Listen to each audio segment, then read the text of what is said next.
Back with the final video lecture for this week, and we'll be on the last type of market failures that we haven't really covered.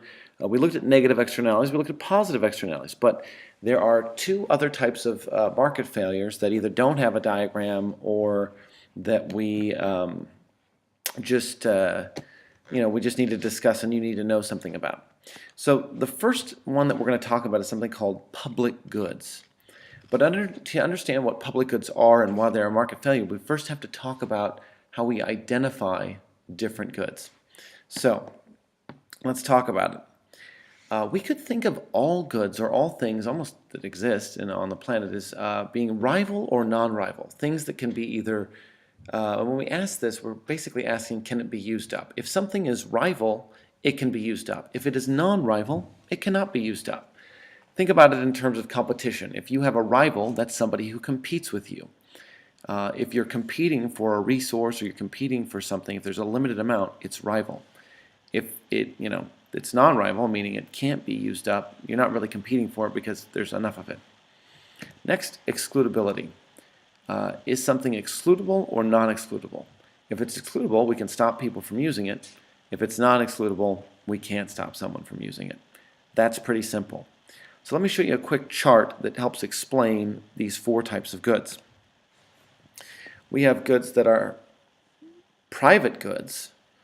They are both rival and excludable. If you think about, for example, the number of Mercedes S-Class cars in Hanover, there's only so many of those car models that are new and on the sales floor at the local dealership here in Hanover. Maybe there's 10. So are they rival? Yeah, definitely, because if there's only 10 and a bunch of guys go and buy or gals go buy those cars, they can be used up. Also, they're excludable. We don't give them to everybody. So cars, clothes, most private goods, anything you usually buy at a store, not everything, but many things are examples of private goods. They can be used up, and we stop people from just taking them. Usually with money. Okay, so rival and excludable. The thing is, there are also goods that are called club goods. They are non-rival but excludable. If you think about pay-per-view television, PPV TV, something like a soccer game that, like on Sky, which is a network here in Germany, where if you pay an additional fee, you can watch soccer games. So the thing is, Sky will give this to anybody that pays for it. So with regard to pay-per-view television, it is non-rival. I mean, if 5 people in Hanover buy a membership to Sky Cable, Sky will provide that to them as long as they have an internet connection or cable connection. If the entire nation of China decided they also wanted to buy a subscription to Sky Cable, Sky would have no problem allowing those people to buy all memberships to their network. They wouldn't run out. It's non-rival. It can't be used up. Is it excludable though? Yeah, there's only a certain amount of, or sorry, not a certain amount. You have to pay for it to get it. It's not for everybody. So this is club goods or goods that are non-rival. They can't be used up, but they're excludable. We also have things that are called common goods, and we'll be talking about these more later, but these are goods that are rival. They can be used up, but it's really difficult to exclude people from consuming them or using them in production. Things like forests where we have timber or trees, or fish in the ocean. These are things that we have limited amount of, they're rival, and it's difficult to stop people. So if you look at the South Pacific, for example, some Chinese and Japanese fishing boats keep pushing deeper and deeper into the sea there, and some people worry that we have a very finite amount of fish, and if we keep pushing it too far, we might reach the point of no return. Finally, public goods. Public goods are things that are non-rival and non-excludable. Again, these are goods that cannot be used up, right? And they're also, we can't really stop people from benefiting from them. So that's we need to understand that for our definition of public goods. Again, they're non-rival, they can't be used up, and non-excludable, can't stop people from benefiting from them. Okay, or from using it. Okay, so let's go ahead and get to the next slide. The thing is, public goods, and you should write this down, public goods would not be created by the free market. They just wouldn't exist unless the government provided them. It's not the same as demerit goods. Demerit goods were goods that were underprovided, therefore underconsumed. Demerit goods were things like schools and education. Would schools exist if the government didn't provide them? Sure they would. There would be private for-profit schools where people could send their kids, and some people would pay that money for their kids to go to school and some wouldn't. Public goods would not be produced at all. Nobody builds street lights for the benefit of the world and thinks like, I'm just going to make this for everybody because it's it would be good. I mean, the kind of the problem with that is what's called the free rider problem, right? Like, there's no way we could stop people from benefiting from it or taking a free ride, so to speak, because we can't do that. There's no way to make money on it, so generally a lot of governments have to step in and provide it because there are things we need. We need street lights. We need parks. We need national defense. We need these things. But if the government doesn't step in and provide them, then they wouldn't exist.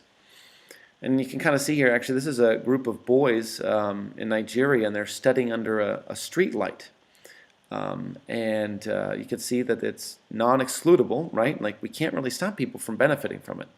Same here when you see this street at night, as people, drive down the street, there's no way to exclude people from driving down the street or walking on the sidewalk and being able to see, the obstacles in front of them and avoid potential dangers on the road. And so they're non-excludable. And they're also non-rival. I mean, whether one car or 1,000 cars drives down this street, it can't really be used up. And a whole bunch of boys are crowding around the street lights to do their homework.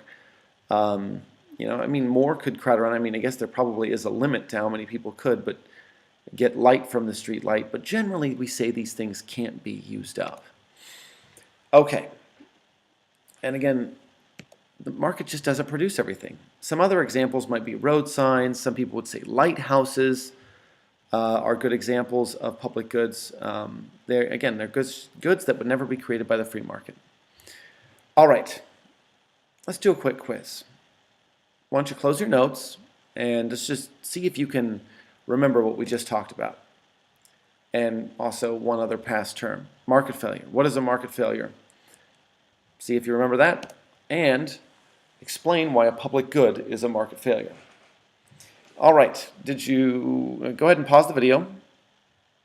And now that you're done trying to recite that or write that down, let's see if you got it right. Market failure is when the market fails to allocate resources at a social optimal amount, or when the allocation of resources by the free market is not socially optimal.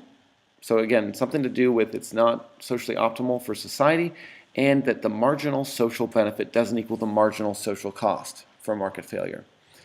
As for public good, why is it a market failure? Well, because it is something that is both non-rival and non-excludable, and that the market would not create at all. And they are things like lighthouses and street lights and military protection. And do we need these things? Yes, we do need these things. And so it's good for the government to step in and provide them, because the market functions better when we have things like street lights and a functioning military.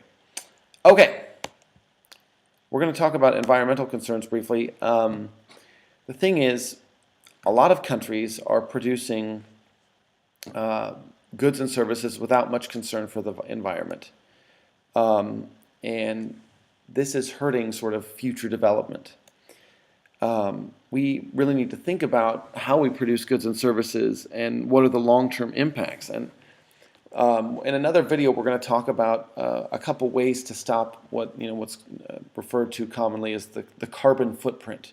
How do we reduce the amount of carbon that's being produced? And there's a couple of methods that are usually used to do this, but we'll talk about this more in class. But note that there are these global initiatives right now to reduce the amount of carbon. And again, we'll talk about that later in another video. Finally, the last concept that we want to talk to you about, another example of a market failure that's kind of different, a different diagram than the other ones we showed you, was abuse of monopoly power. Monopolies are, when a single firm controls at least 80% of a market or more, and they have very high price setting power. This is what we call an imperfect form of competition. And you often think of the Monopoly game. When you think about this game, you realize like the goal is to control everything. It's to own everything, and if you own everything, you can set your own prices. And often that's what monopolies do. They take prices and they jack them up. When that happens, the market fails to reach allocative efficiency. It does not reach equilibrium. Let's show you what this looks like. Here we have the marginal social benefit and demand, and the marginal social cost equaling supply. And there's the competitive price and the competitive quantity. That's, we should have equal consumer and producer surplus. However, monopolies, as we know, they don't like to produce that quantity. They reduce the quantity to create something called artificial scarcity, and they raise the price and lower the quantity. So when that happens, the producer surplus goes from here up to here, and the consumer surplus, which was this giant triangle here, is now just this little triangle. This area here is now a dead weight loss, meaning a loss, a welfare loss, an economic welfare loss to society. This is also an example of a market failure. All right, thank you for watching. I hope this helps, and have a great day. And